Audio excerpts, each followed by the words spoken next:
पाले वाला दाल हई रे कि हम तो दारू जी के माल हई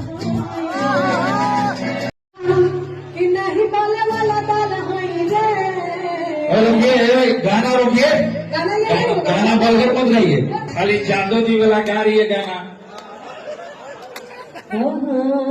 भजन गाओ कृष्ण भगवान का। अब के इन सिंगरों में सिर्फ चाटुकारिता बचा है, क्योंकि जो पहले के सिंगर होते थे वो जब गाना गाते थे तब बारिश होता था, मोर नाचता था।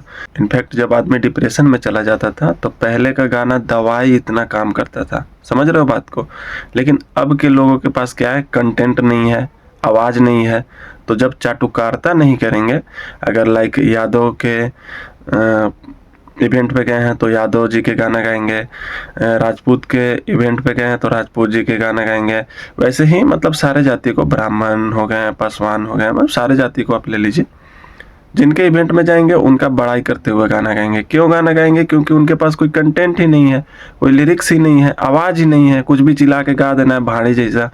मतलब अब पहले गाना जब आप सुनते हो, पहले का गाना जब आप सुनोगे तो रिलैक्स फील करोगे, अब के गाना सुनोगे बीमार पड़ जाओगे, डिप्रेशन में चले जाओगे। ये स्थिति हो गया है। एक तो पवन सिंह इंसान भले ही जैसे हो, समझ रहे हैं, लेकिन पवन सिंह का आवाज़ बहुत अच्छा है और इनफैक्ट सुनने के बाद वो एक आलाप जो लेते हैं वो मतलब सुनने के बाद इंसान भाव विभोर हो जाता है। मतलब कि क्या ही बोले। तो हमको तो भाई बेहतर लगता है, इंसान कैसा भी हो, कोई भी हो, लेकिन मैं आवाज़ का बड़ाई कर रहा हूँ। और आप लोग को कैसा लगता है उनका आवाज़? हमको तो बहुत आवाज़ लगता है, जब वो आलाप लेते हैं उस टाइम तो मतलब लगता है कि भाई रोंगटे खड़े हो गए।